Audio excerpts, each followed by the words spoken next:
Welcome to the BYOD podcast. Bring your own directions. My name is Björn. I'm co-CEO of Resolution. And on this show, where every guest sets their own path, sharing insights and ideas about Agile topics and the Atlassian ecosystem. Proudly sponsored by NASA, not another stand-up app. The Atlassian marketplace app that makes Agile ceremonies, stand-ups, and planning sessions not just efficient, but also enjoyable. So please stand by.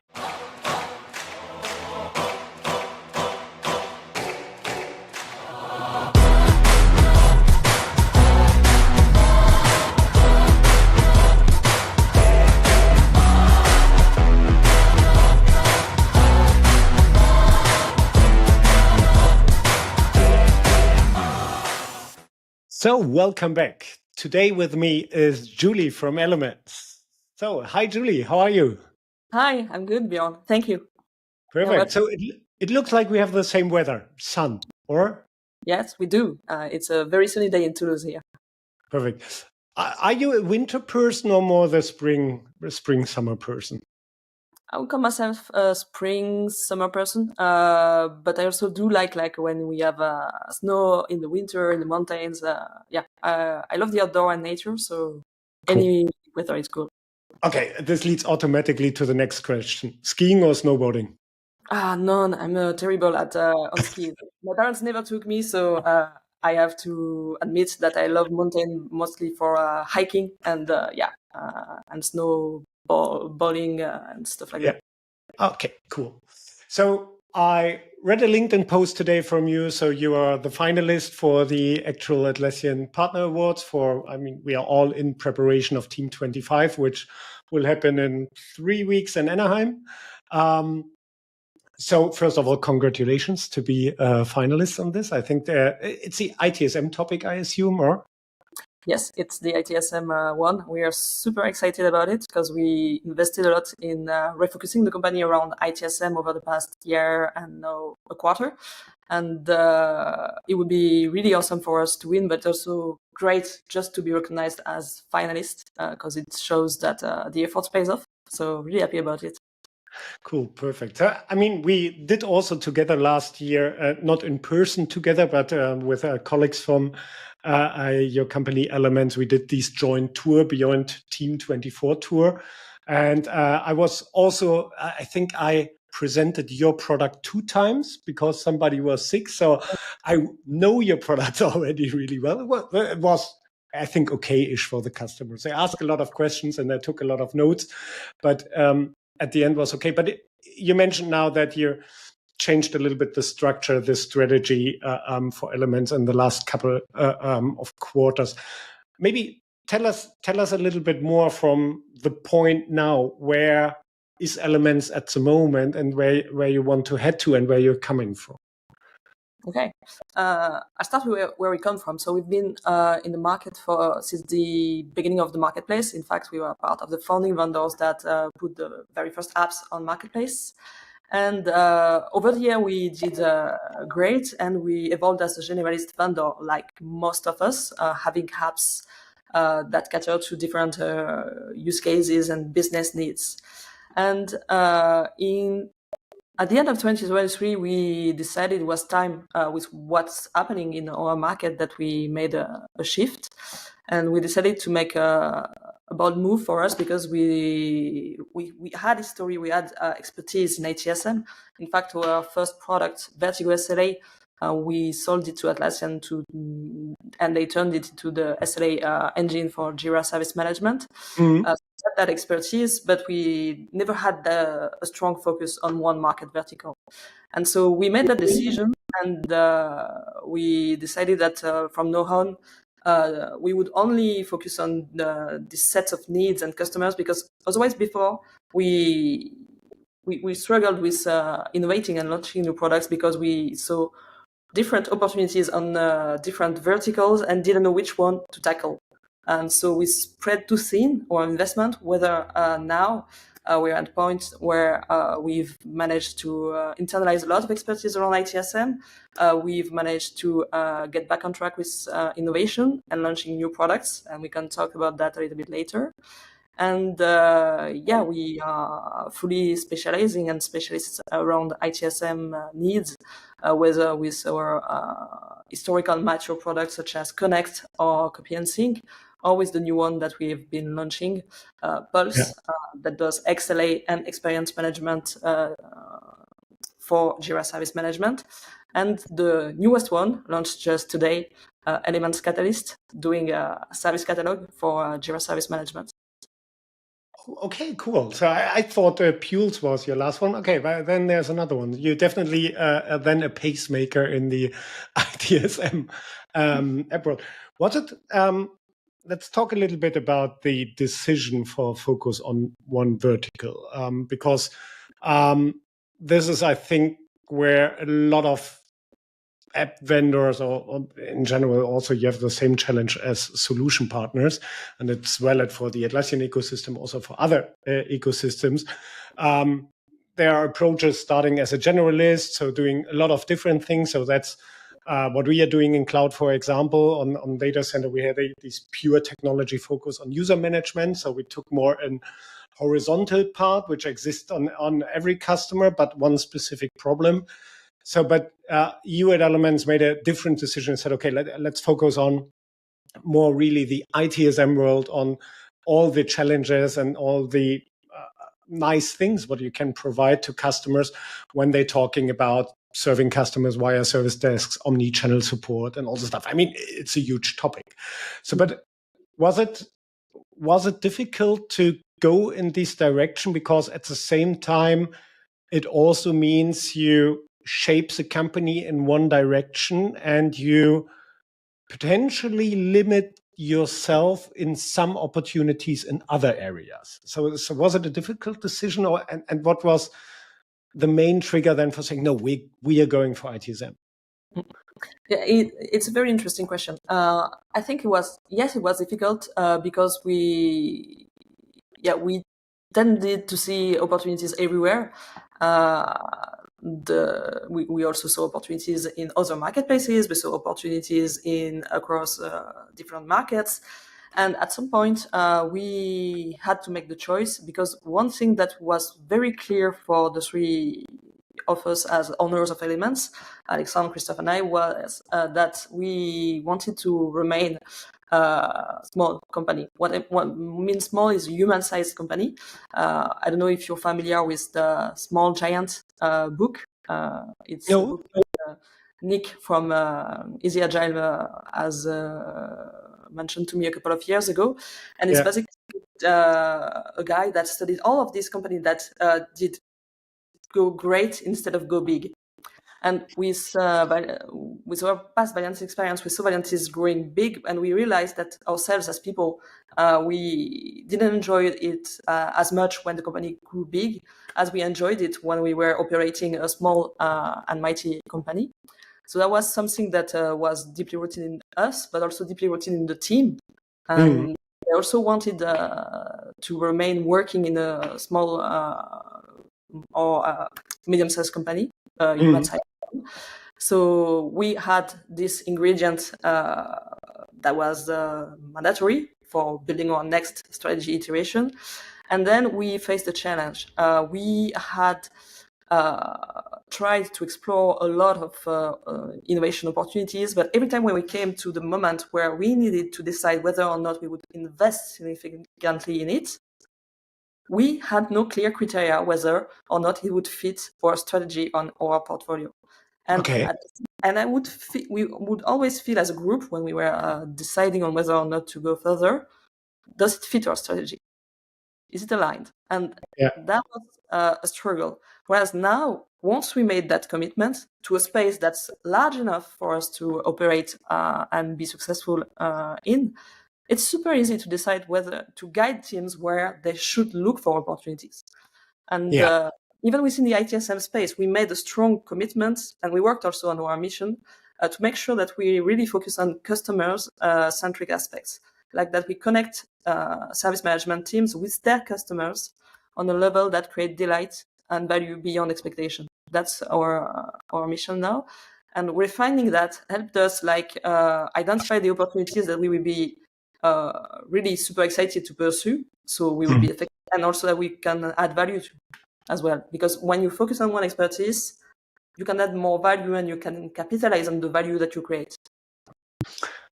It's interesting. I never thought about that. This starting point is somehow based on the strategy of being a great company instead of a giant company. It's interesting that this is the starting point. I mean, we're doing the same as Resolution. We don't want to grow the company to a certain limit because we did it in the past. We know, me and Christian, we know we are both good in this, but it's not that what we love. So we love to work in a small team, or what you mentioned, named human-sized team.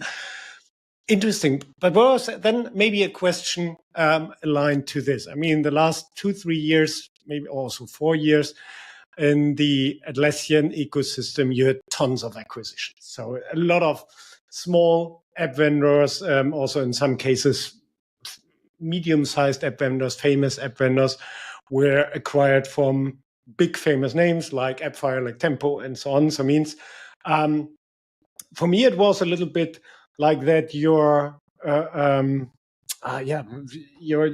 counterparts or similar companies are going away more and more, and you had somehow these 2-3 super big ones in the marketplace. Then you had some old school existing, always be there at vendors like Elements, like an Easy Agile, like an Easy BI, who is also a similar size, like in Resolution. But this amount of companies were smaller and smaller, and then you had a lot of smaller app vendors, more 70-80%, one-person teams, two-person teams, etc. So doing a decision like this, focusing on the ITSM opportunity and also the strategy, hey, we like to work in a team where I know everybody by name, and also maybe also know the names of the kids and so on. And in parallel around you, everything is getting bigger and bigger and bigger. Was it somehow difficult to see all these acquisition stuff and created question marks on your side? How will the marketplace look like in the next couple of years? It was, there was this moment when we would see an acquisition from a very big company every couple of weeks. So yes, it became kind of a joke internally. What's the next one? But I think we were lucky that our founder knew from the start that he wanted to do something different with Elements. He'd already sold the company Valiantis so he wasn't in need for money personally. So yeah, it helped us remain grounded in what mattered in terms of the company experience and what we wanted to create with Elements. Yeah. That he had that experience as well. So right now the market is a lot different, but we see that the ones that were, I think, tempted by an acquisition for whatever reason was good for them, I think already made that move. And here we are left with the companies that have strong wide in terms of why they exist, what culture they want to build, and it doesn't mean that it's over. Maybe it will come back to a different trend. But I think that we found a way to create like a network of peers with your company, with also other companies in the ecosystem, where we share about our strategies, even working with the bigger ones, and still create a positive ecosystem and environment, I think. Yeah, well, that's a nice description. I think I had a couple of times a little bit these question marks, and you also got, also a Resolution got a couple of times emails with a potential offer of selling and so on. And it was always sitting down together with Chris, should we do it? Should we do it not? And it was relatively quick. After 5-10 minutes discussing the offer, it was a clear decision what we want to do the next couple of years. And if we want to work again, because we both did it together in our previous jobs, selling a company to a big one with 4,000 employees and integrating this over 2, 3, 4 years, which is a super interesting task, but it's also a huge challenge. And it costs so much power, what I call more internal power, because it doesn't have immediately an effect on customers, and that you need to do a lot of stuff with is not generating immediately value outside. And we said, no, we don't want to do it again. But I mean, you also did it a little bit different. I mean, Elements has their source somehow in Valiantis. So means you somehow took all the app vendor stuff out of the big Valiantis already at this time, big Valiantis, and you separated it. So tell us a little bit about this journey. I mean, it's relatively clear to be focused Valiantis solution partner and app vendor, and we saw it on a lot of other companies that when they started with both, that some companies makes a decision, no, let's separate it. But how was your journey at this time to separating Elements from Valiantis? I think it's great. I'm going to go back in time, but just want to mention that, for instance, we have new offices. So it's been a few months that we went into a new beautiful building downtown in Toulouse, and so we are no more located in the same building with our Valiantis colleagues. But a testament of the strong partnership that we still have is that every time we do have something to celebrate, whether it's launching our new product or where it's also like just gathering together in a new office and just having an informal chat, they come, and it's great to see my former colleagues. So we've maintained these human relationships through this change, and it's great. Now, going back in time to address your point to where did it get started. I think that it was Alexandre and François, so the founder of Valiantis, decision that at some point they needed to split the two entities because it would be better for both. So we started as a business unit where we had our own focus to operate independently. We could have our own budgets, marketing decisions, roadmaps, without people being constantly taken away for consulting purposes, because this was the main focus of Valiantis and where growth and the larger group vision was to be executed. So first, there was this first step. And then the next one where we decided to have our own brand and own company, it was really coming to a realization that the great partnership that we have established with the Valiantis consultant, it's awesome, but we want to replicate that with other solution partners. We want to be able to talk to the other solution partners without being perceived as competitors. So we needed really the split between the two companies. It took a little bit of time for people to really understand that Elements is no longer Valiantis, but we do share bonds and a strong partnership with them. We have people from Valiantis leadership as board members helping us shape our long-term vision, but no more operating as the same company. Yeah, and it makes totally sense, because also you did it in an, I mean, a lot of companies did it in parallel. I think when Elements was separated from Valiantis, I think K15T also went more in these app vendor direction, and a couple of others as well. And it was an interesting point, because it was still the point where the market, the Atlassian market and marketplace and the ecosystem was strongly growing. So the cake was always big enough for everybody. So normally it was not a huge problem to talk to somebody when you are a competitor, because you also sometimes shared opportunities or deals, or said, hey, dear Comunado, you are the better one, you are local on site, so do you please serve customer XYZ? But nowadays we are living in a complete different world. So the growth rates are different in the Atlassian ecosystem nowadays. So in the last, it was mainly the last 3 years, it went a lot more competitive, and more to a well-established ecosystem, not the crazy guys with the software stuff around anymore, more these ecosystems like SAP, Salesforce, Microsoft, Cisco, you name it. And I personally think it was the right move. And that was, we as Resolution, we always said we never want to go to a services business because, first of all, we did it in the past in another company. We know all the benefits of a solution business or services business, but we also know the downsides, the scalability, the hard months versus the good months.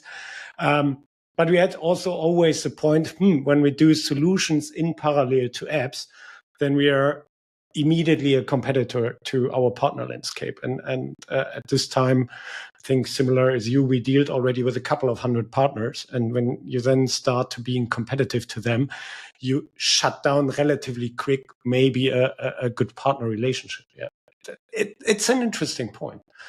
But was this at this time already also the combination with, hey, we want to run it smaller? Was this also a trigger, or was this coming then on a later point? Well, that question came to a later point because I think at this time we were a really small team within Valiantis, so we had really room to grow. It came in 2023 when we reached roughly 30 people within the company, and we had to decide what next for the next 3 years. And that question came both from us as leaders, but also from the teams. And we said it's something that we have to embed in our strategy so that we take everyone with us forward, I think. Okay. But yeah, it was different steps, I would say. How big is Elements now, and what is your definition of a human-sized company? Okay. So currently at Elements, we are about 35 people within the company. Depends on we count. If we count like the people that we have internally within the teams or the people that we subcontract with and we consider as satellites to the company and that really are a part of our journey and our success. And my definition of a human-sized company would be no bigger than 50 people within the company. You mentioned like knowing the people by their name, their spouse, and their kids. The family style that we can keep. I think it's under 50, 40 people that I feel most comfortable. I could imagine. I could imagine. I think it's what we learned. So from time to time, we also invested in other startups, and for them, there is this milestone more than 10 people, which makes it difficult because then in some case, or at this stage, you need to think about structure. So around 10 people and below it can be 10 crazy people working together and having the same goal and they're all going in the same direction.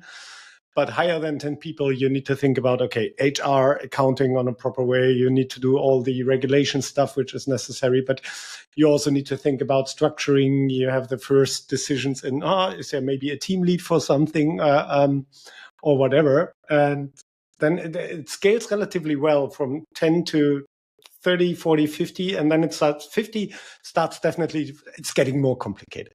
Okay, I can imagine what you mean then with your definition. How is Elements structured? So I had in the last episode of the podcast, I talked to Andreas from Yasun. So they had these classic and at the same time relatively unique story of two developers founding a company, and they have still a huge development background, and CEOs are developers, etc. So how is Element structured from developers to what I call from time to time overhead, not on a negative way, more on a positive way. So overhead is management, marketing, all sales, all the stuff what you need around the developers. How is Element structured? Okay, I can start with how we are sharing now our responsibilities with Christophe. So I lead what we call strategy, innovation, finance, and HR. And Christophe on his side has everything that revolves around product management, engineering, customer support, and data. And legal as well. And I'm glad he has legal as well. So that's how we divide it between the two of us. And then we have leaders for every department. We're quite structured, actually. And sounds like, yeah. It sounds like. Yeah, I think we owe that to our founders founder, Alexandre, because he came from Valiantis and he had like all this experience scaling the company. So he left us with really structured business. So we have a marketing function that's led by a head of marketing, product function, customer support and IT, HR and business operations, and engineering as well function. Yeah. At Elements. And then we have different teams. We have now three development teams working within the company. What else could I describe? The marketing team is and the product teams work hand in hand to shape the roadmap, but also execute on the go-to-market. Yeah. So is it that's always interesting because also when I look on how we structured a resolution, for example, of product owners have a double role because they're also working in marketing, because on some point we said, okay, it makes for a sense for not having full-time product owners because we have so many products. So we shared the responsibility over existing people and said, okay, that's amazing because then I'm bridging the gap that somebody from product need to explain to marketing what is now the value and so on. So they're getting all the development experience and all the knows why we are not doing this and why we're going in this direction. They have it already. That's a little bit the positive side. The negative side is that they're definitely living in this pressure point of development, delivering, and selling, or doing marketing for this stuff. So prioritizing where I should spend my time. So when you are sharing with Christophe, so you are doing strategy and a little bit simplified, Christophe is doing product, yeah, or also responsible for product. So where do you see the biggest benefit and also the biggest downside of these classic co-CEO scenarios? I'm also working in a co-CEO scenario where sometimes you are totally aligned on a decision. Sometimes you discuss things more and you have maybe different opinions, where I personally find that's the biggest benefit to have a discussion, because then you can get different perspectives, you maybe learn stuff and so on. How's it working for Elements to have the strategy and product separated as an app vendor, and how do you handle it on the positive and also negative side? Yeah, that's a very good question. First, talking about the co-CEO model, I think it's great for so many reasons. One you mentioned, like being able to have a healthy debate with someone, is amongst the first one. I think the time we made the best decisions were where we debated it, and usually it's kind of lonely when you're in a leadership position, and being a team of two is making it less lonely. Plus, you can take holidays and still feel confident that someone's in charge. For sure. That's a good benefit. Another one is that you don't have to be the best at everything. I think Christophe had a good metaphor for how we complement each other just the other day. He said Julie has glasses to see far, but a little bit blur. That's why I'm more working on strategy and vision, and help our product teams have that strategic and vision-focused mindset. And Christophe has super clear, super detailed close sight. Yeah. And that's how we kind of complement each other. And it's not very much formalized in any way, but we've been working together for over 10 years now. So we know each other very well, and we know each other's strengths, and each other also bad habits or biases, I would say. Yeah. So, do you have the one, because I discussed it with so many startups, so especially when startups in an early stage and they are single founder and they know they are more the expert. Sometimes you have this development starting point, so they know they are good in product and all the details, and I'm also delivering the stuff. But then they are maybe not so good in all the business stuff, all the marketing stuff around these things. And for them, it's sometimes hard to give away this responsibilities, especially in a small company. So what is your, well, I mean, you mentioned already 3-4 amazing points why having a co-CEO or somehow this shared responsibility is beneficial. But when you need to choose one, what is the biggest recommendation for you for when somebody wants to go in a co-CEO scenario, or they may be thinking about it, how to share these responsibility, how to start with that, how to discuss it, or how to work together? Do you have one big recommendation, or maybe a big fail what you did in the past and you don't want to do again?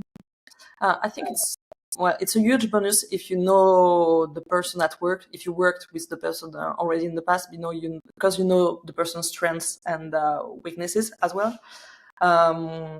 In terms of dividing up responsibilities, I think it should align to the co-CEO's passion, top power skills, and also make sure that there is enough overlap for the co-CEOs to work as a team.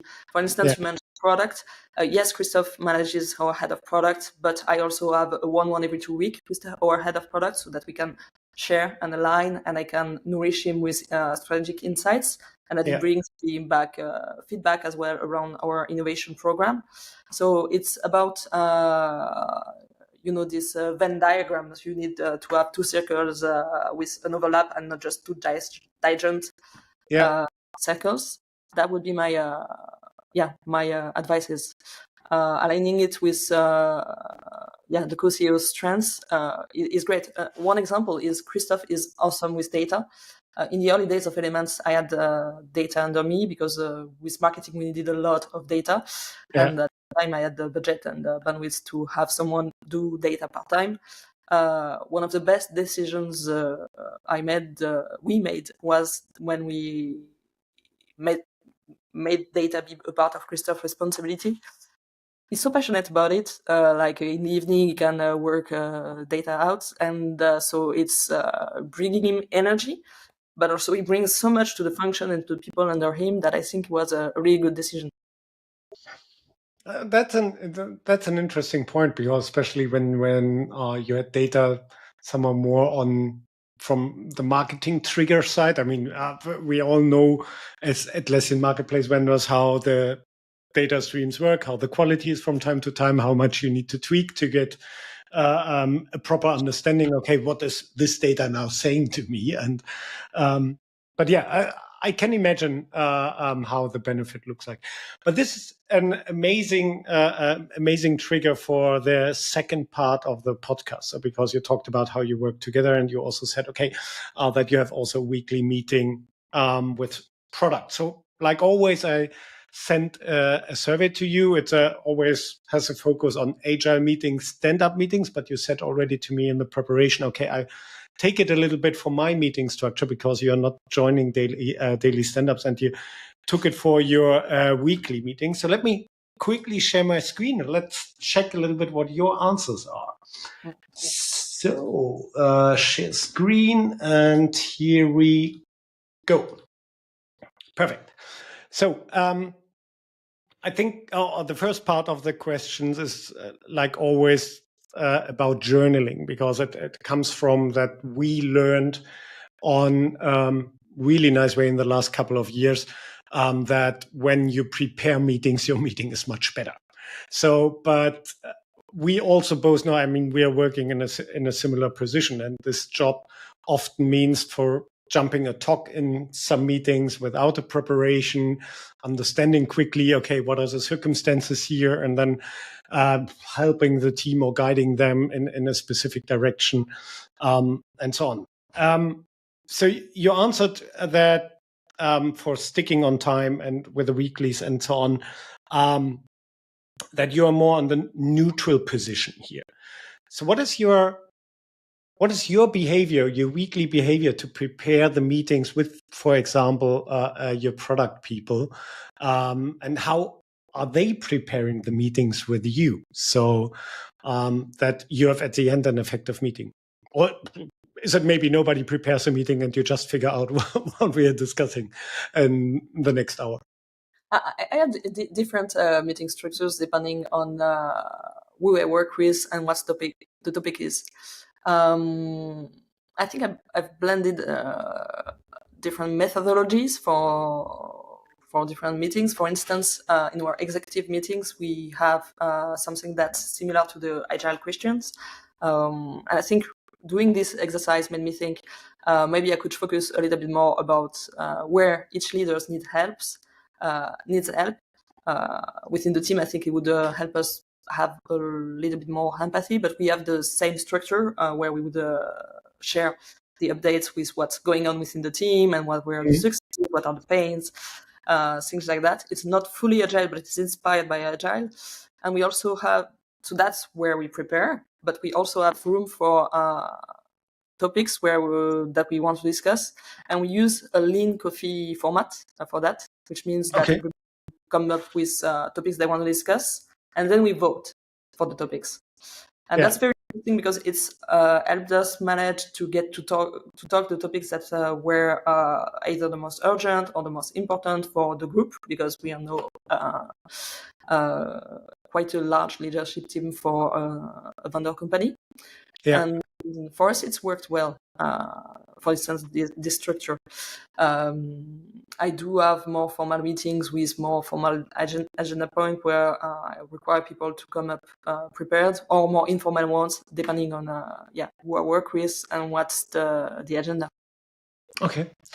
So I know, let me jump to the next one, because my next question, or line question too, is going already to the next point, which is about listening in meetings. I mean, what I'm doing, for example, in meetings, most of my meetings are remote meetings.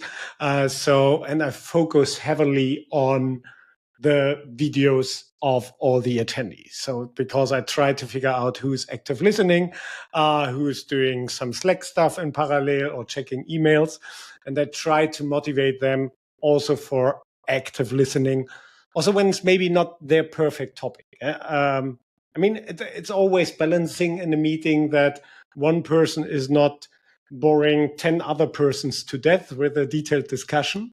But at the same time, sometimes you need to accept the case that I maybe need to listen for 10 minutes to something which is not interesting for me at the moment, but maybe in the future. And the information is maybe valuable for something in the future. So your answers in the survey are that you are an active listener. And I know how hard it is to be an active listener. So do you have somehow a superpower or a recommendation, what you want to share, how you try to focus your behavior on active listening? First of all, I'd like to start to say I'm not perfect. There are meetings in which I am multitasking because I'm late with work and I have to go pick up my kid and I really need to get some things done. So apologize for the people on my team who will watch this podcast. I feel like you're not perfect, Julie, on that. Yes, but when I'm in my active listening mode, I try to picture in my head what's happening for other people within the company. Really try to understand how I can help, what's expected for me. And we also have a rule that, for instance, I'm going to stick with our executive meeting because I think it's a good example, that if topics involves less than half of us, so less than 3 people, it has to be taken in another meeting, discussed and debated in another meeting, and then presented maybe the outcome to the group. We just need to be. So we try to keep ourselves in check whether we need to contribute to the discussion or whether we just have to be informed of a decision that's within another group scope, I would say. And with that, I think it helps keeping the meetings short, engaging for the audience. And we also try to upload as much as we can stuff in Teams or Slack messages for the people that just need to be informed. And with that rule properly expressed within the team, it helps us like reduce the amount of meetings and the times when I feel I'm not a good active listener because just I have a say in what's discussed. Yeah. Okay. I have so many triggers now. So first of all, I potentially really should switch that. I'm not doing the survey with a person. I'm doing the survey with a team, which is working with a person. But that's maybe a future idea. I like your rule with these. Okay, when it's only interesting for 3 people, then hey, guys, please take a separate room and inform us about the outcome. I think that's very often the case. What we are doing with stand-up meetings, for example, we allow questions. This could easily lead to a discussion of 2-3 people, and then somebody need to stop this with exactly, hey, please take it separate, inform us about the outcome, because here are 10 other people at the moment, and we want to stick in time. Is everybody in the team then potentially hands up? So guys, please take it separate, or is it always the same person, or is it always you? Because my point or my experience is a little bit, it's sometimes hard for people to interrupt also a manager or other colleagues and to say something like, please take this separate. How's it in your team? Is everybody then hands up, or is it always the same person? It's not always the same, but it's often Christophe or myself. That's the good thing also about being co-CEOs, is that you get to be able to interrupt the other CEO, which is good.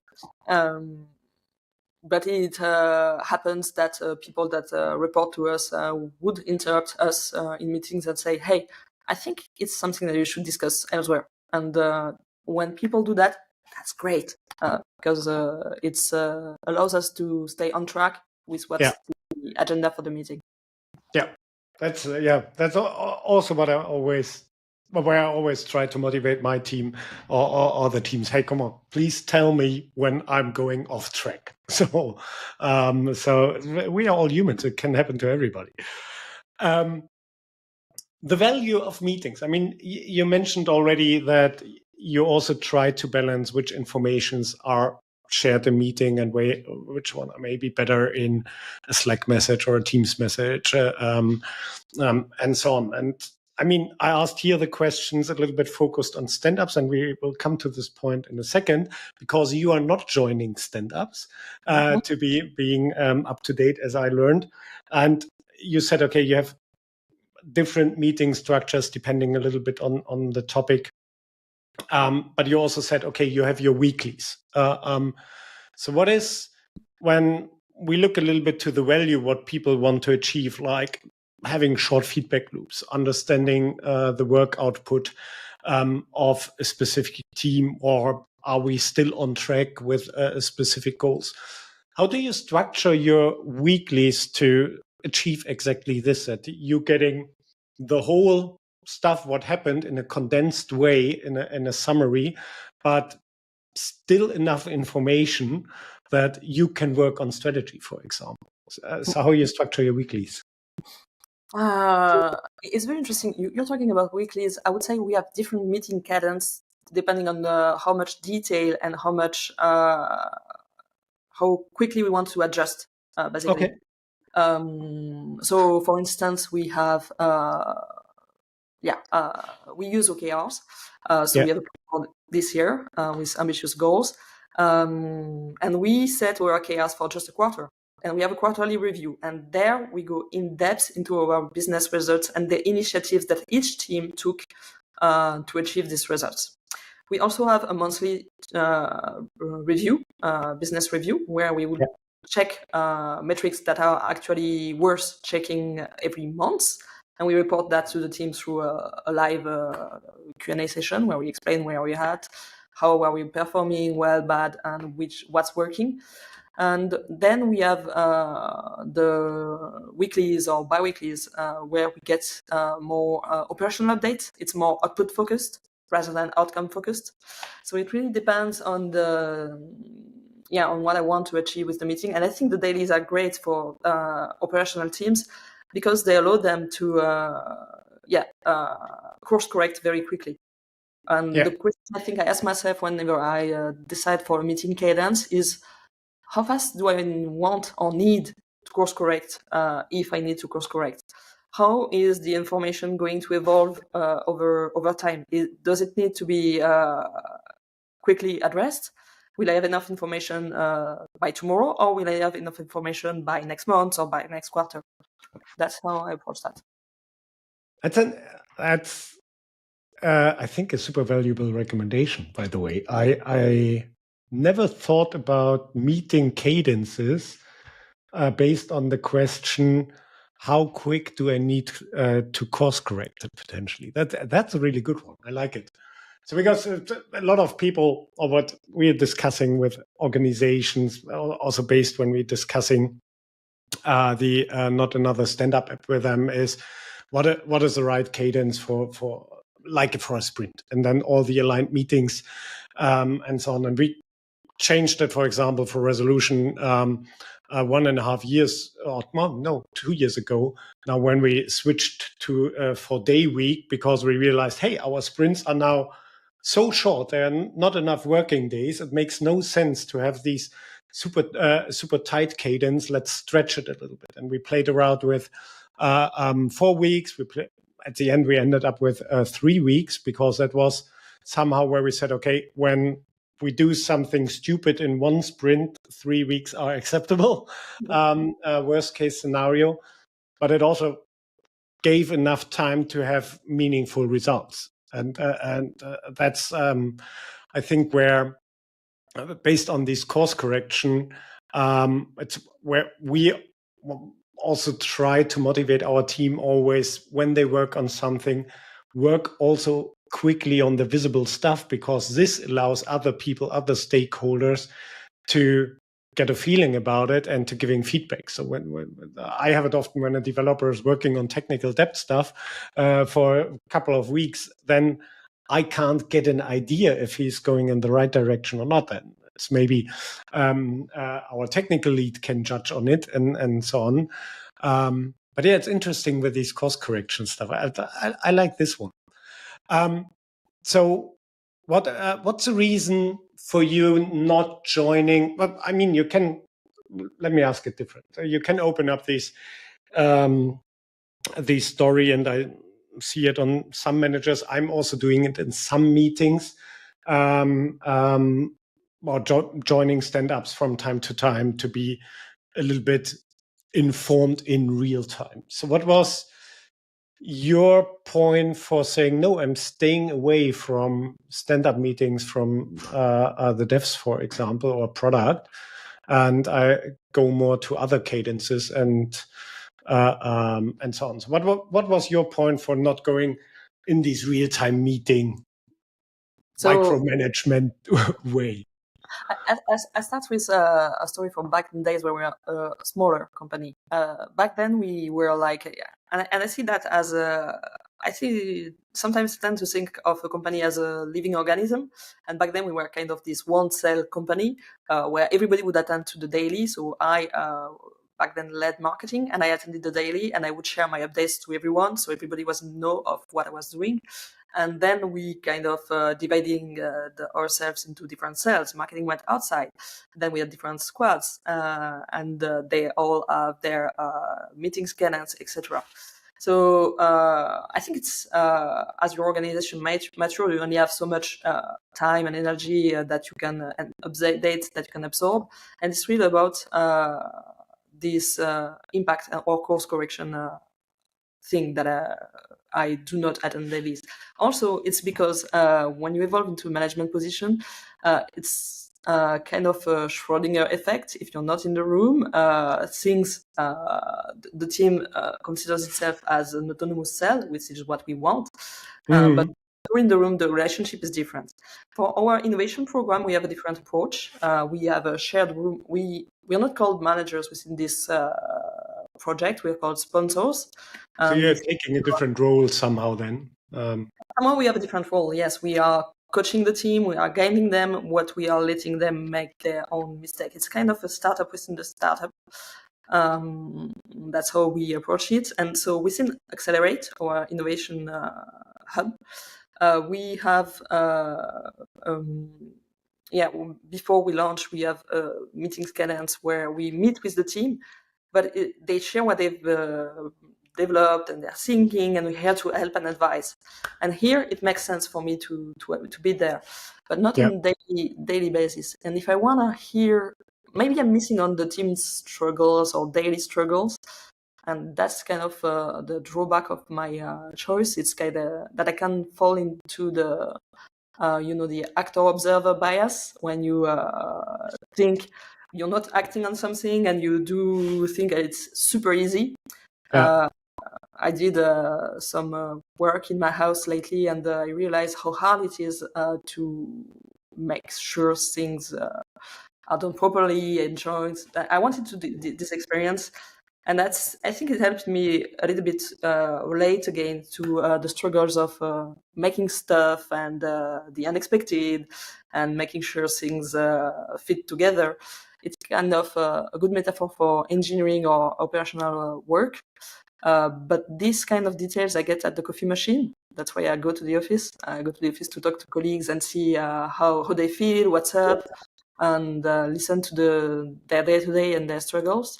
And I can also hear the abstract version of that from my manager colleagues who would attend to more frequent cadence meetings. But Elements is also mostly based in Toulouse, or so you have also the benefit that you can really meet the people on the coffee machine, or? We do. We're mostly based in Toulouse. We have 3 people in Bordeaux and 1 person in Montreal in Canada. And we also have people we work with that are based in Portugal, but not Elements employees. And these coffee machines things work either because I meet my colleague at the office, or it's when we have our team days or camps offsite. That's where I will try to spend most of my time bonding with my colleagues and connecting emotionally to them, understanding their challenges, their work, their struggles, them as people. Yeah, that's interesting to hear. Also, I like these with your innovations approach, that you're stepping in a different role. I try to do the same, to change sometimes the heads, and it's difficult because I get also reflections from the team. Okay, now you're in the product owner role and you're saying to us, hey, when you have a stupid idea, so everybody should mention it, but you are also still the CEO. So it's sometimes difficult to motivate everybody that forget the CEO part for a moment. It's about the role. And when my role in the meeting is being the product owner, then as a developer, you are totally allowed to say, Björn, this is an amazing idea, but it will never work.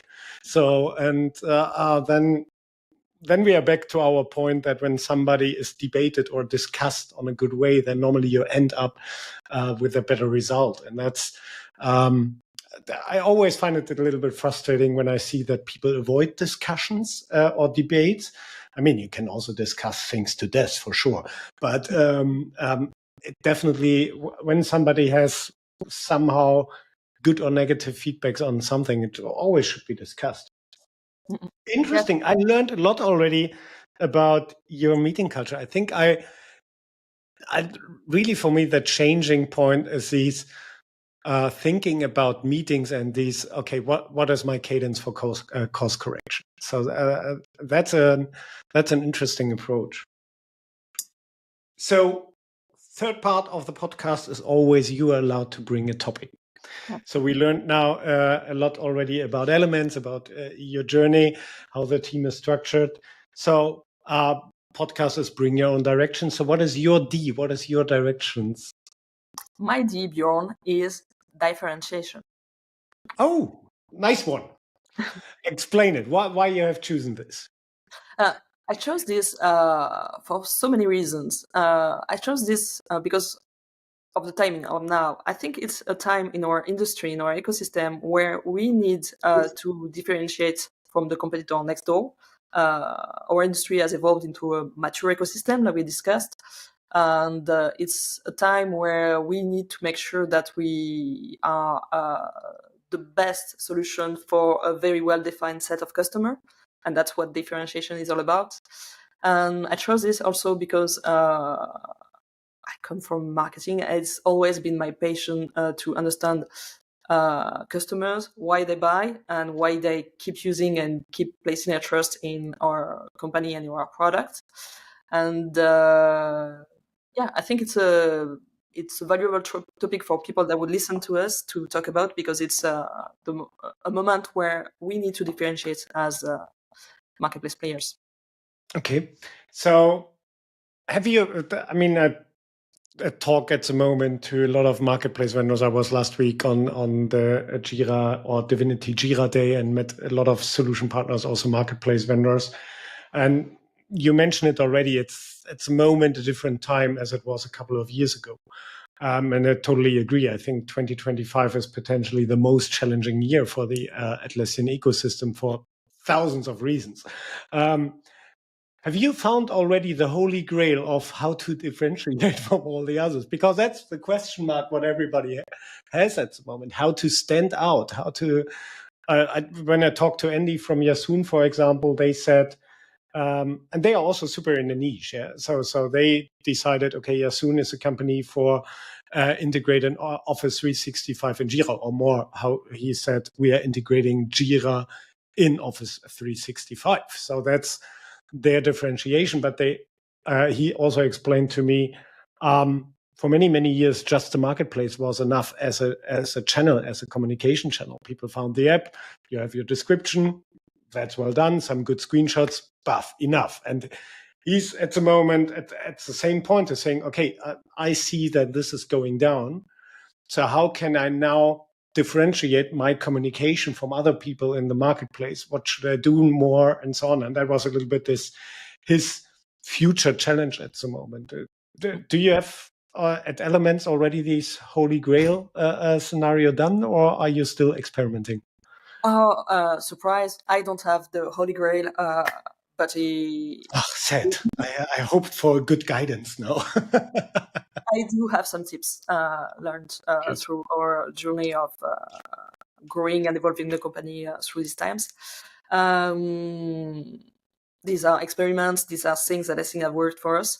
I think my first advice would be first focus on your core capabilities, things that you really are good at and passionate about, because you're going to invest a lot of time on building a company, building products for something.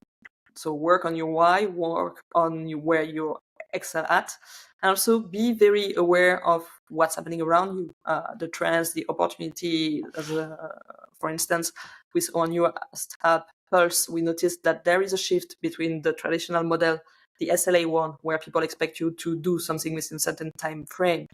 Now companies are expecting more from their partners and the people they contract with. They want a great experience, and that's where experience level agreements comes in, and that's why we are investing in this forward thinking niche, because we believe that's where the world is going. We are more and more we don't want just to go to a restaurant. We want to have a good evening with someone. And this experience shift is really something that we noticed, and we said, okay, is it aligned with what we are good at? And how can we, why now and why us, basically? I think that's the two questions. And the third advice would be, don't go on this journey alone. And leads me to, I think, something that we are really good at Elements and really passionate about is co-creation, collective intelligence. Something I'm really fond of is it's that whenever you come up with the first rocky idea, and when someone else comes in and can polish it and evolve it, it's great. And in this moment of our ecosystem journey, I think it's time for everybody to find who to partner with, but partner on a deeper level. Can we co-build products and solutions with some solution partners? Because we have shared interests, shared expertise. Maybe they have the connection with the customers, but we have the engineering and product packaging expertise. Cool, let's work together. can we share ideas about how to price and to package with another vendor that we trust? Let's do that. And maybe we will come back more richer with the shared insights. Let's do a podcast, for instance, with you. And maybe I will come back with tons of ideas to implement for Elements. I will, promise. And and in my personal life, I do improv theater. Okay.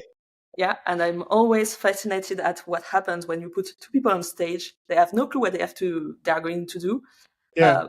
But their ideas meet one another, and they create something new, something that would never have happened if they hadn't met.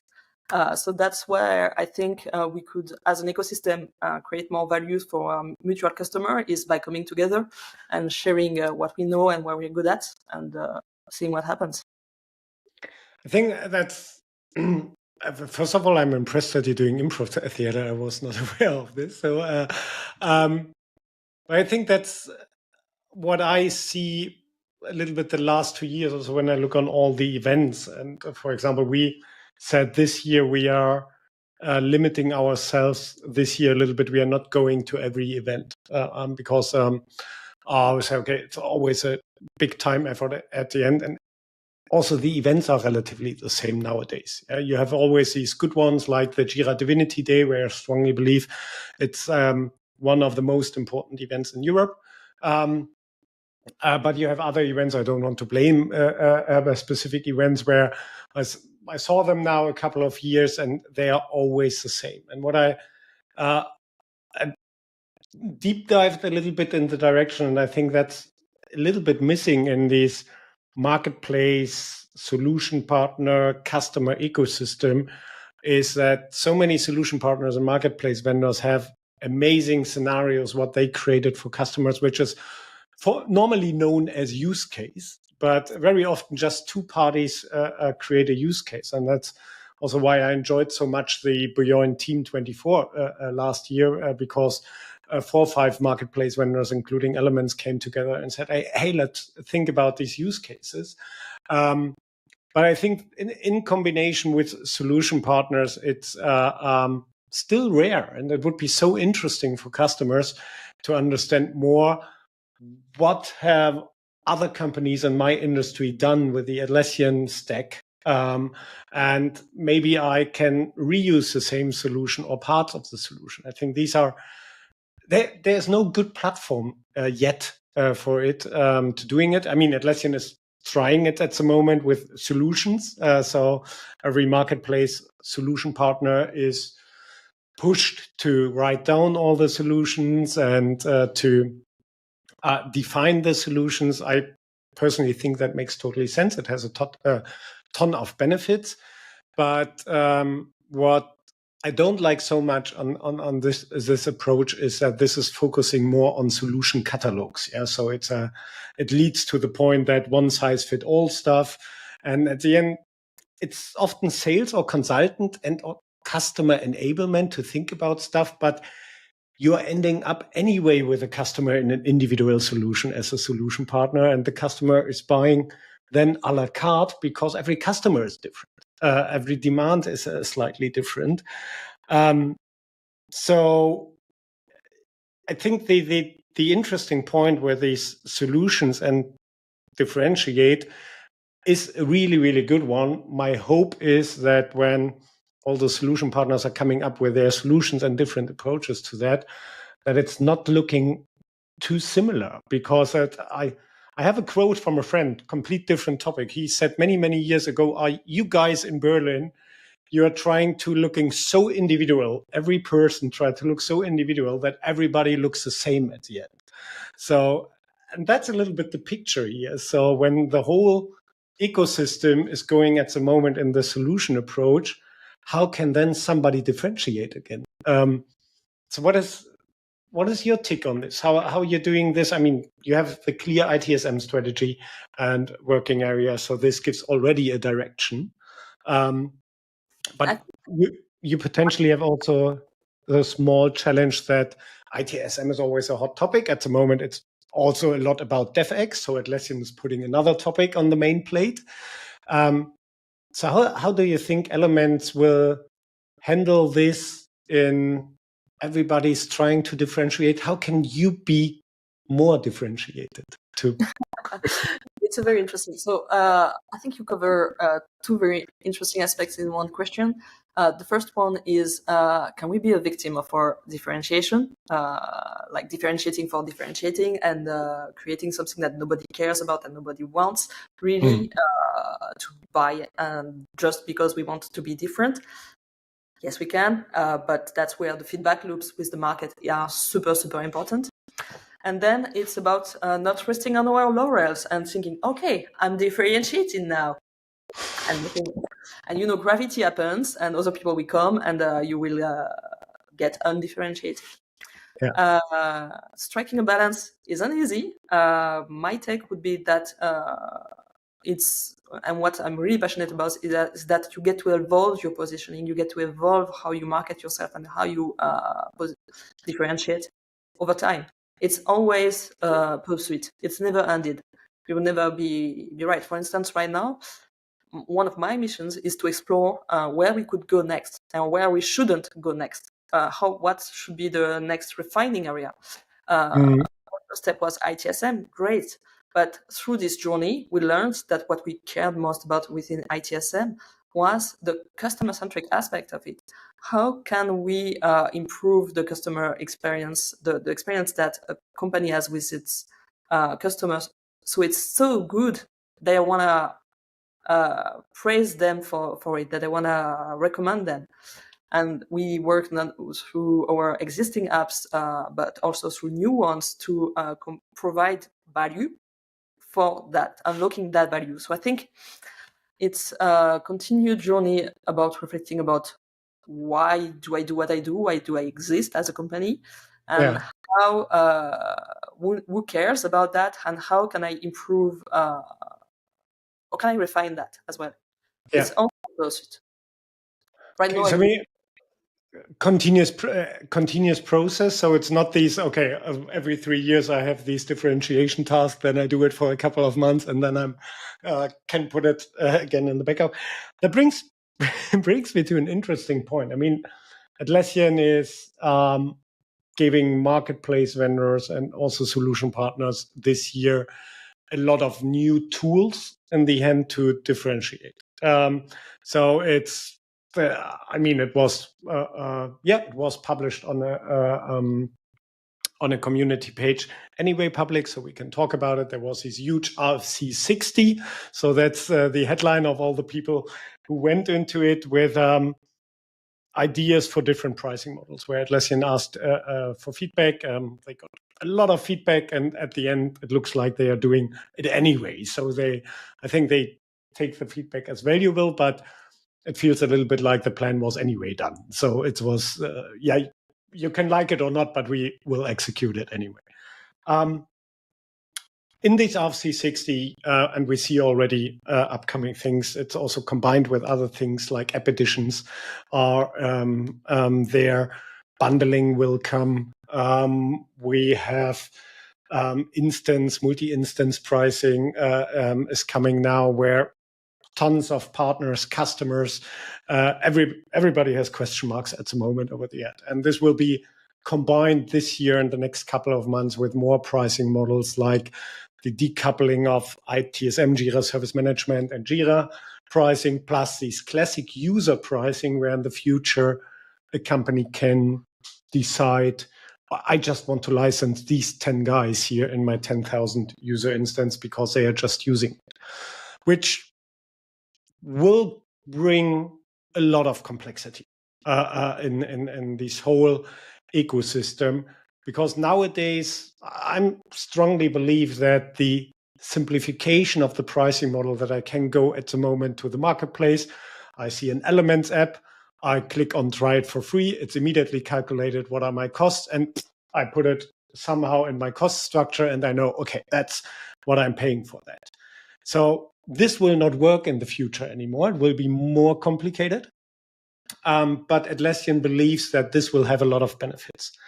So what are your thoughts on all these Swiss Army knife toolbox, which we are getting now for differentiation from a pricing perspective or how we sell stuff. Is it beneficial? Do you think it will be good, or what are your thoughts? I think it can be a double-edged sword. My personal take is that a lot of it is super interesting for us as marketplace partners. The app editions, for instance, it's great because it's going to enable us and push us to really understand why do customers buy us, how do they use us, and how can I upsell. That's not something I do today. So this one I'm really excited about. The app bundle one is also very interesting because it allows for apps that have been there and that cover the part of a customer journey to combine them and offer a full solution to a business problem. So that takes us from app selling to solution selling. But my overall feeling is that it's I hope Atlassian won't blame me for it, but if they do, that's okay. That's feedback for them. It's too much too rushed. Especially the one that scares me most is the Jira decoupling, where you could have a company buying for 10 users. And then for 10,000 instance, it will take a lot of education for customers to understand these new options. And at the end of the day, I'm really curious how it will work and how Atlassian will tackle the market feedback, because at some point they will have the market feedback. Will it work? Will it enable new apps to come to life? Will it enable existing apps to grow further on or faster? Or will it have a backlash effect where it will create some headaches in the customer's mind and make them feel like they don't understand apps, so they will it will add friction somehow. We'll see. The way we approach it is that we will work with pilot projects to learn. But in 2025, we no plan to go all in on any of these initiatives. Only the multi-instance licensing one, because it's not optional, it's mandatory, and we do our homework, and we have our model. We'll see if it's the right one over time, and we will refine it. But for us, it's going to be iterative, and I hope Atlassian will take the market feedback as well as we do. Yeah. I mean, I totally agree to your point. So I'm on the same page with that. And I saw it in previous ecosystems. I saw it in the Cisco WebEx world. So WebEx was the equivalent of Teams and Zoom and so on, or it still exists, but it's not. You have the big ones, Team, Zoom, and there's somehow WebEx. And they went from a classic model that every user need to be licensed, a little bit like it works at the moment in the marketplace, to a named user model. So that's what we also will see. And then it ended up with a concurrent user model. So it means as a company of 10,000 users, you licensed 200 concurrent users. And this means 200 parallel meetings can happen, but every user of the 10,000 has a login. And then you balance it out. And I think that this was, I mean, that was not invented from Cisco. I think Microsoft came up with models like this as well. But this was, for me, an amazing pricing model because it had the measurement points, and you had somehow a grace period. You give everybody a login. You measure a quarter, how heavily it's used. And then it was really paid for concurrent user. And this gives the customer the benefit that he's not overpaying in the classic SaaS style.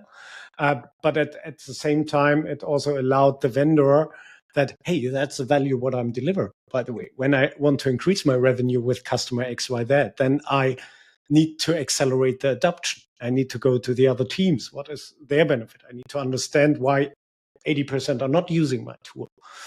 I think this would be really cool to have something like this. I think the biggest challenge where I can't see how Atlassian will solve it is that we have a couple of thousand apps in the marketplace, and with these, when they really come up with a user-based pricing, every vendor will define a user, and it's different on let's take resolution single sign-on. It doesn't exist in cloud, but what is a user here? Is a user the one administrator who is setting up this stuff, or is the user the 10,000 users who are logging in with a solution? Yeah, so it's discussed it with EasyBI, also how they define it. Is a user your dashboard creator or report creator, or the person who consume it? And so all app vendors can come up with a definition, which makes totally sense for the app vendor. And then I'm looking a little bit or try to understand the customer perspective. And then I'm the poor Jira admin with 10 apps, and I have 10 different definitions of it, what a user is. And now I need to go to my budgeting process with my stakeholders and to put a budget on it, the pricing and so on. I think that it will be super complex. And this at the end means we as app vendors need to explain it to customers or solution partners. They need to explain it again to solution partners. This will increase the cost of sales and will at the end increase the pricing as well. And I think that's the biggest risk. There are tons of positive things for this differentiation and so on. But I think what Atlassian is, my personal perspective, not taking enough into account is this super simple way for buying additional resources in the Atlassian stack. And this is one of the biggest values. I think there's an app, like Apple did it. There's an app for it, buying it, click, available, I can use it, etc. And that's as soon you have a plan how you handle all this stuff, I'm looking forward to have a separate session for you, because I have tons of question marks how we want to do it. Because at the end, it will end up that apps will not cost $1 or $1.50 per user. When it goes to user-based pricing, we will see apps with $39 per user or more or whatever. So, yeah, and at the end of the day, I think my main concern and feedback to Atlassian was it's too much at the same time, because then it feels as if they're running an experiment at the speed of a V-cycle initiative. We have to have pricing flexibility. And here are all of the options you've always dreamed about, dread about. You have them all. And ecosystem, do your stuff, and we'll see what happens. And I think that should more play a regulatory role here. Say, here are the rules we want our marketplace to live by, and spend some, because they have product marketing people, they have pricing people. I'm wondering how much time was spent on this initiative internally around the side effects this could lead. But we'll see. And I hope Atlassian will just take the feedback and course correct if there needs any course correction. And as for other vendors, I really do recommend anticipating the changes, playing with them, and just not think that all of those fancy toys are useful. Yeah.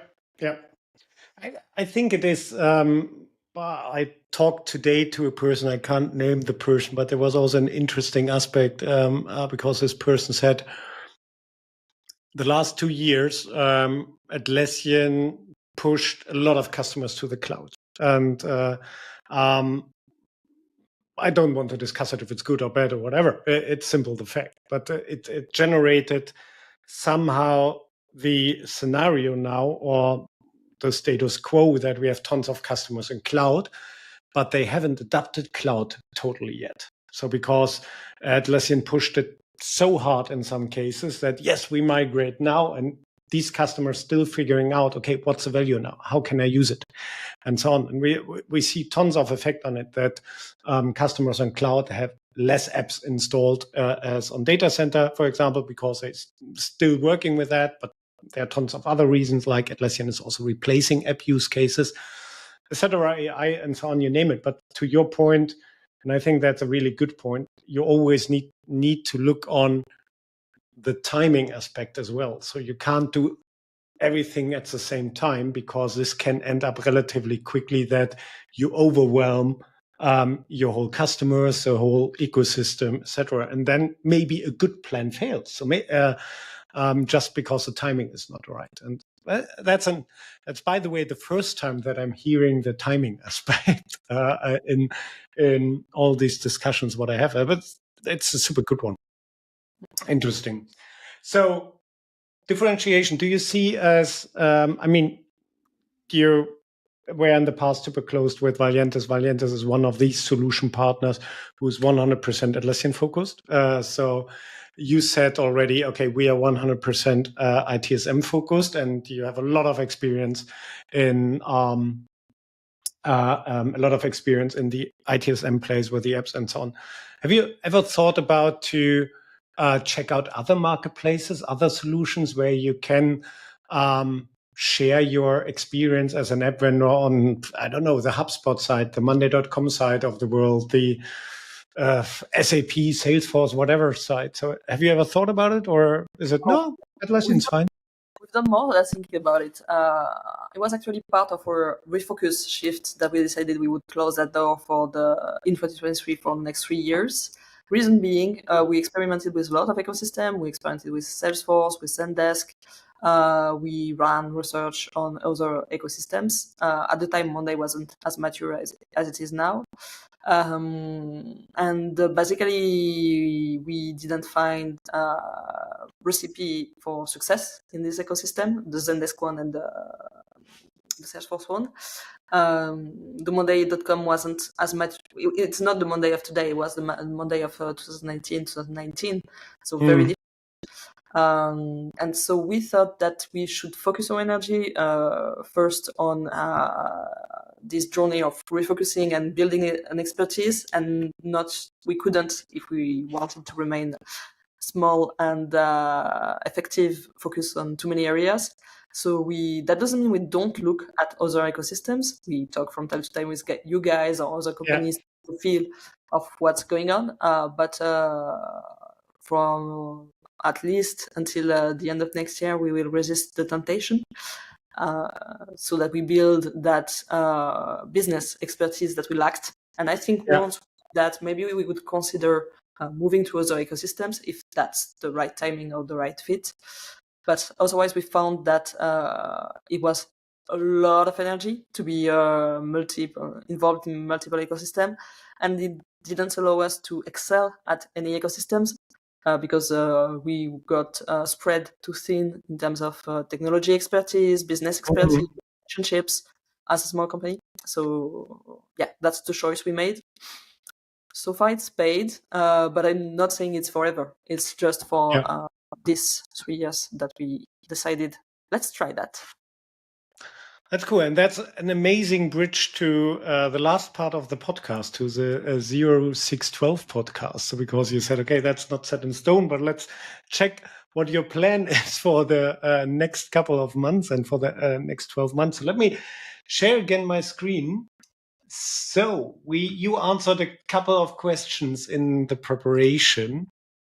And my first question is always, what was your last interesting challenge where what you have faced, so where you couldn't find a good manual or an existing playbook how to challenge it? And you answered that the balancing of investments between established products, revenue streams, and so on, and the crazy new ideas, how to balance this. So at the end, when you haven't found a playbook, do you found a solution then for yourself? What worked with that, or how you're doing it nowadays?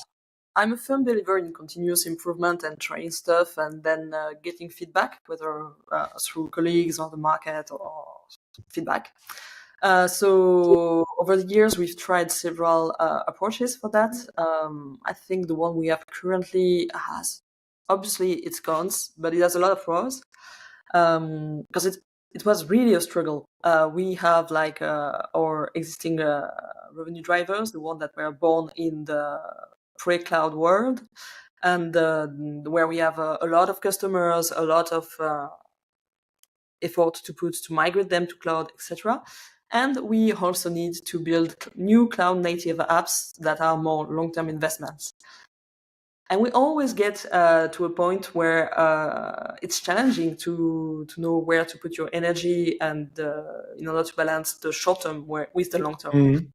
So I think first was to acknowledge that it's going to be hard, and that we have different time horizons for our strategy. We have the now, and we have what's next, and we have what's later. Later is still in our heads, and we imagine and we dream and we envision the future. And now and next are the two product streams that we have. So one thing that we put in place is a product portfolio management ritual that we have every quarter, and a more in-depth one every 6 months, depending on. For this year, at least, we will have this twice a year, the more formal one, because it corresponds to what's needed to achieve our goals. And in doing that, we are able to bring all of the opportunities identified by our product management teams, all of the leaders, the marketing leader, the engineering leader, the product leaders in the same room, and we negotiate, debate, where we put the marketing energy for the next quarter, where we put the development and discovery energy for the next quarter. And it's helped us maintain this balance, because we have everyone in the room representing different aspects. Chris is usually going to drive more for the short-term revenue drivers, because he owns that, whereas I'm probably going to drive more for the long-term revenue drivers because I own that. So also as co-CEOs, we will try to balance each other. So that's helping.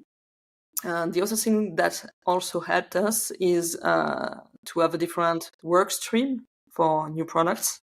To recreate the innovator work stream, what you mentioned.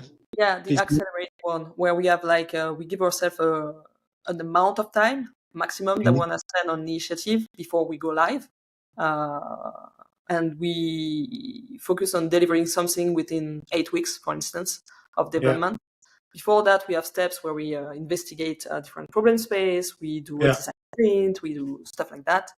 But really seeing that this portfolio management, a place where we invest our time and money, which are the resources that we are putting, is something that's helped us improve in how we manage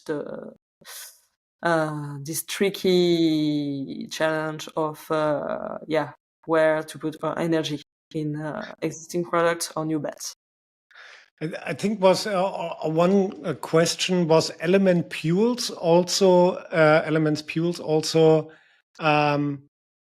one of these products which went to this innovation cycle?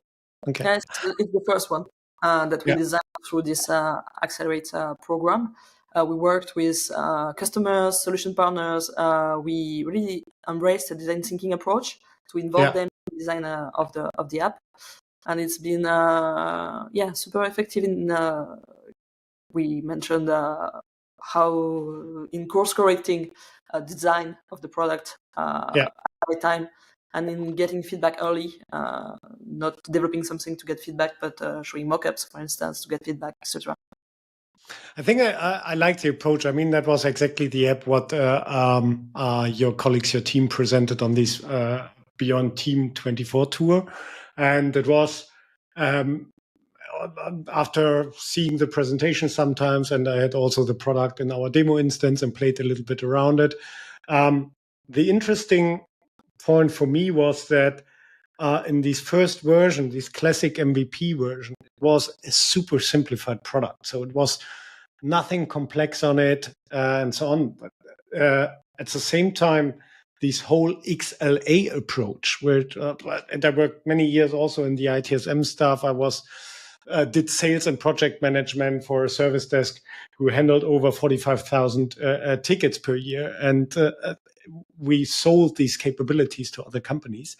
And I never heard of XLA before. So I was 2-3 years out of the ITSM stuff, and what I really liked on this approach is that you came up with a really, really good explanation why XLA is the next level, the next stage of SLAs, where SLA is going more on the negative way, and XLA is really more on the positive way, on the experience with the customers, etc. I think we had some super funny moments with Christoph when he explained it based on the watermelon and the green and the red stuff, and we discussed why the red stuff is a good stuff on the watermelon and not the green stuff. So it was an amazing picture, but at the end, what I really liked is that you somehow implemented ideas during the tour in customer minds and in solution partner minds to think about these XLA stuff. And you provided an idea how an app can look like in an early stage. And then you actively ask for, okay, now we need your feedback. Now we need your feedback for the next version of the app. And I think that was really good. I see it very often from our side, or also other companies that also Andy from Yasun said a little bit the same. They are more going for our feature need to be complete, perfect, and so on, and then we roll it out. And then you can end up in a situation that we have a perfect feature which is complete, but nobody is interested in that. And having these early collaboration, I really like the approach. That's an interesting one. And the melon story. I will never forget the melon discussion about the red and the green stuff. Where do you want to be in the next 6 months, or what are more the stuff what you're seeing where Elements and you face in the next 6 months? I mean, you mentioned already here optimizing the cloud revenue strategy. We discussed it already a little bit with all these new pricing models, etc. So is this optimizing the cloud revenue mainly on these changes from Atlassian, or do you see other tasks here as well? I think it's a 6 months milestone because Atlassian makes it a 6 months milestone, but it's more of a long-term journey where we need to really understand how our apps are used. So this also means more analytics embedded in our products to know, okay, this client is using our app for X, Y, Z, so that we are able to monetize based on value and not just maybe on users, but also to double down our investment where it works. That would be the first thing I would say. And then in terms of optimizing our cloud revenue, it's also making sure we are competitive within the market, making sure we understand customers as well. We have, I guess, like you, the challenge that know that we are no more a part of the solution partner. We have more transactional relationships with our customers. So I really want Elements to be able to change that and build a strong and deep relationship with at least a set of customers, what Tanguy Cruson from Atlassian calls lighthouse users.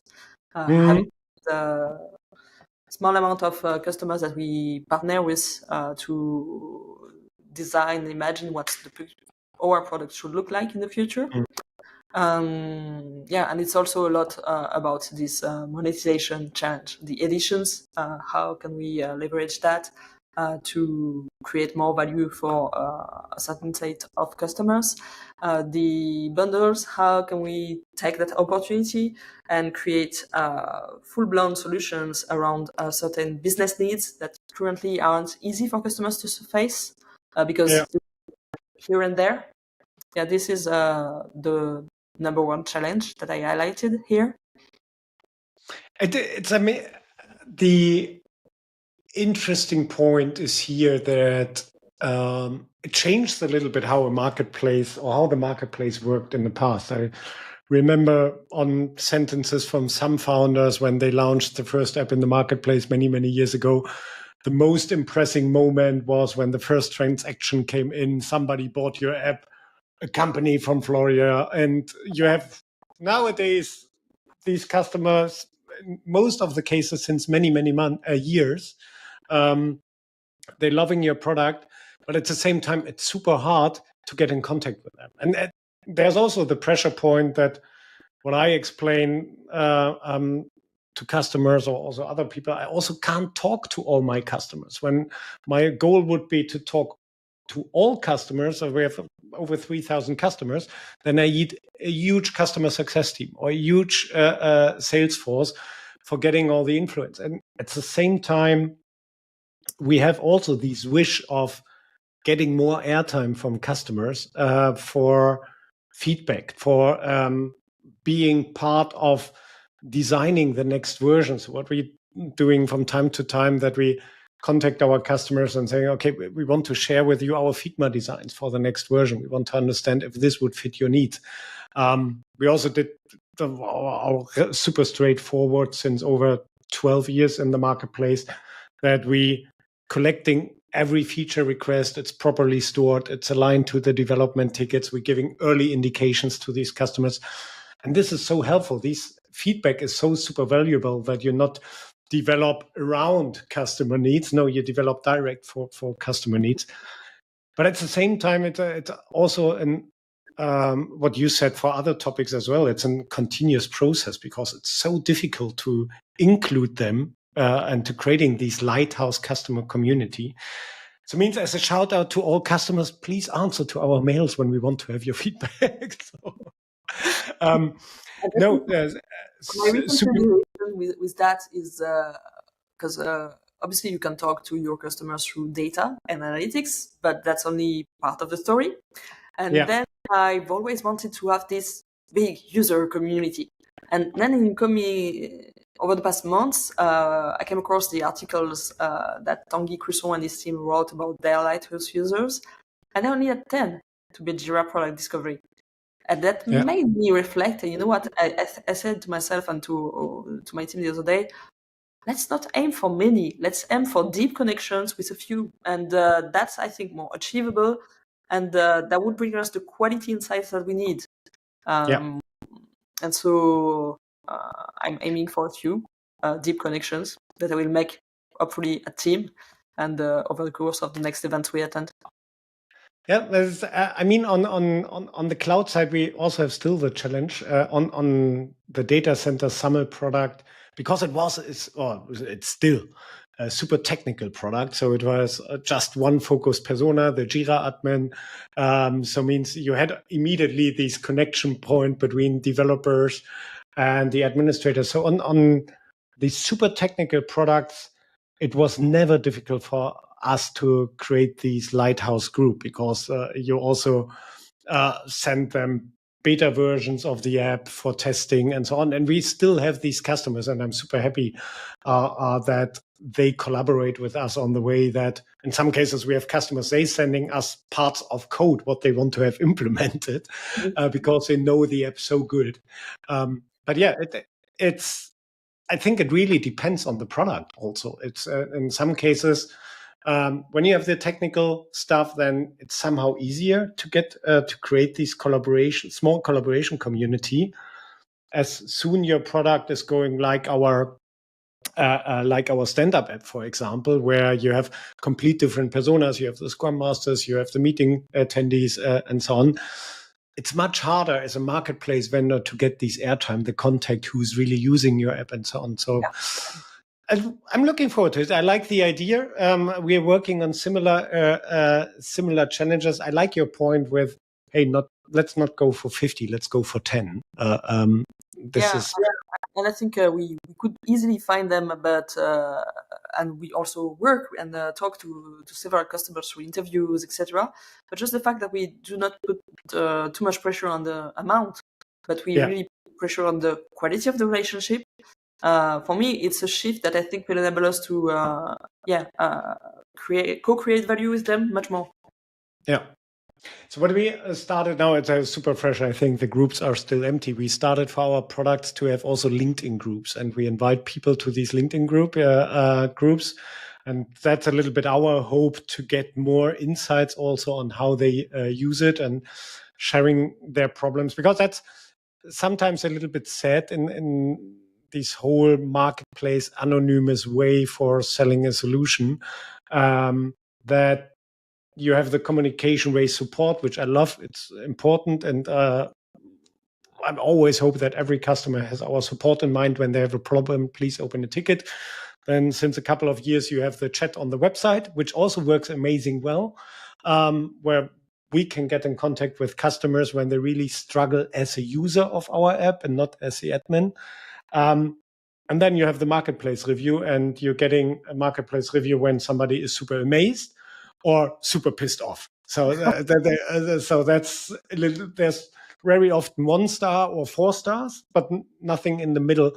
And then these marketplace reviews, then it's often too late to communicate with a person. We always try it. We have also success with that, especially when somebody was not super happy with a specific point, that we collaborate with the person who gave the review. And very often we also changed it because maybe our documentation was not perfect. We not highlighted that this is possible. But yeah, it's interesting. And I think that's also to your point before with a differentiation. I think this will make the difference of the marketplace vendors in the future, who is good in understanding the customer demands and is also on these fuels, to use your product name, on it. So top performing apps. So the second point was here a little bit making a strategy bets, ITSM that differentiate elements from the competitors. So we talked a little bit about it. I want to ask you one specific point here. Relatively new on the App Week in Brussels, Atlassian shared it, and now it's also more and more written that it's forge.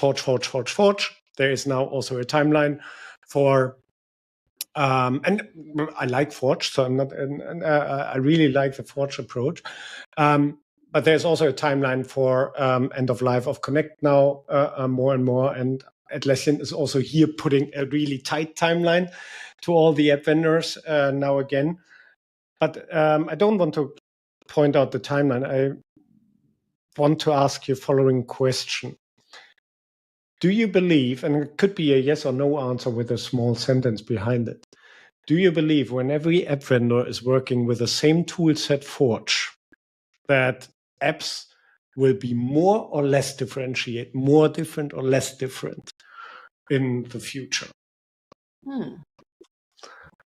That's an interesting question. To answer, I think I'm going to tell it depends on how mature and open Forge is. Because it is exactly the same with what we discussed with pricing. Atlassian was regulating the capability that we have to differentiate on pricing and packaging because there was just one single option. Now they are like opening a room to a lot of options, like they're totally opening the boundaries to our creativity in terms of business model. Not totally, but a lot. From one model to like I don't know how many. I think it's the same with Forge. It depends on how mature the platform will be. It will enable us to do stuff, many stuff or little stuff, and so it's an enabler of differentiation. I think, depending, and that's a message to the Atlassian teams. Please make Forge more mature. Yeah, agree. +1. So definitely. Good. Okie dokie. So the last question is always, where are you planning to be in 1 year? So you have a relatively clear answer to it, straightforward. You want to be the #1 ITSM app vendor in the Atlassian ecosystem. So people who are following you on LinkedIn, they potentially have seen today that what we had also in the beginning, that you are the finalist already for this ITSM award. So cross fingers that you also win it. So means one part of this goal is potentially done in 3 weeks at Team 25 and NIM. So what do you think? What will be the most important part here for you, or from your perspective at the moment, what will be the drivers for being the ITSM app vendor #1? What would be the driver? I don't have just one ingredient to my recipe. I put 4, and I think the 4 are equally important. I want us to have a product suite that's aligned with ITSM business needs. So that's what we've been working on for the year and a half in the past. We really try to align our roadmaps and our products to ITSM use cases. Every product has had its range of new features or new use cases unlocked. Copy and sync, for instance, has been improved a lot in how it can enhance issue escalation. And just before we shoot this podcast, we had a demo with the team where they showed us great progress in this area. We've revamped overview, so it allows for SLA transparency with the customers, not just issue visibility.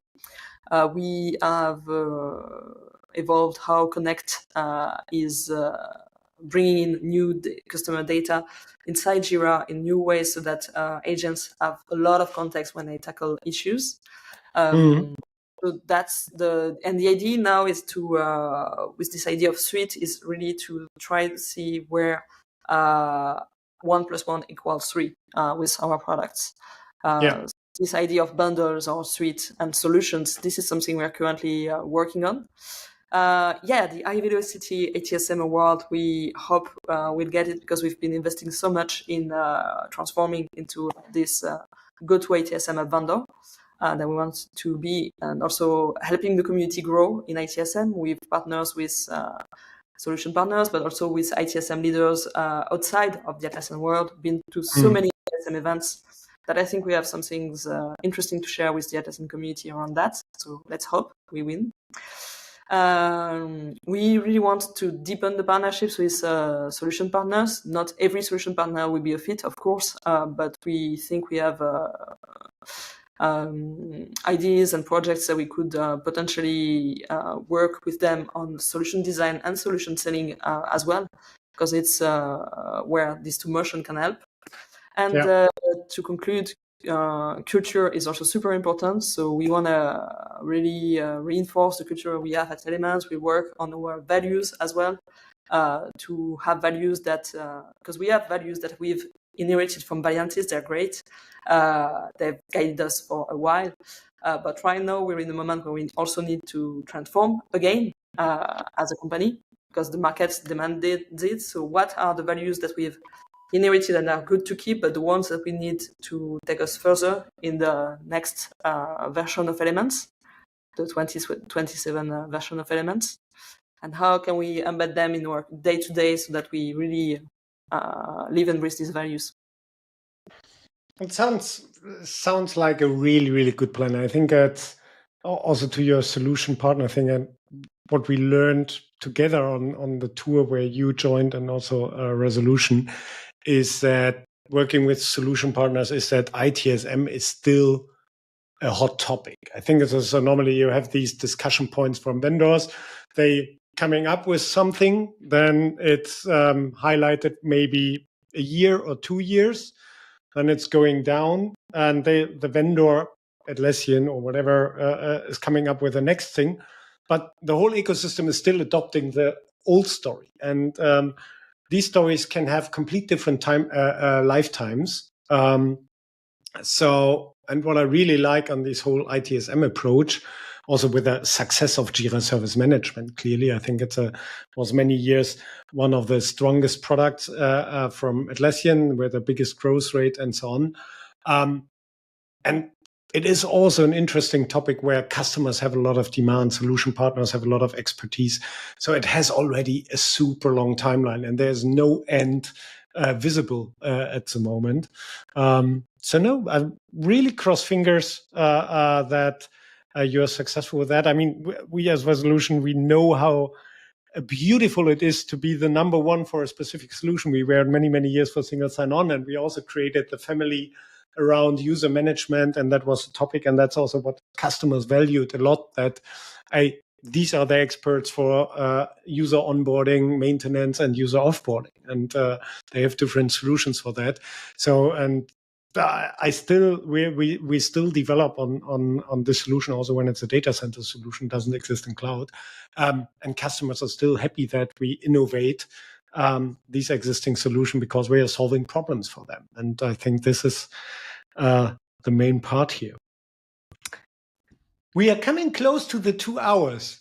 It's really, really amazing, and it's a pleasure to have you here. What I really like on this podcast is that I have a chance to talk 2 hours to a person without just we need to go to the next meeting, etc.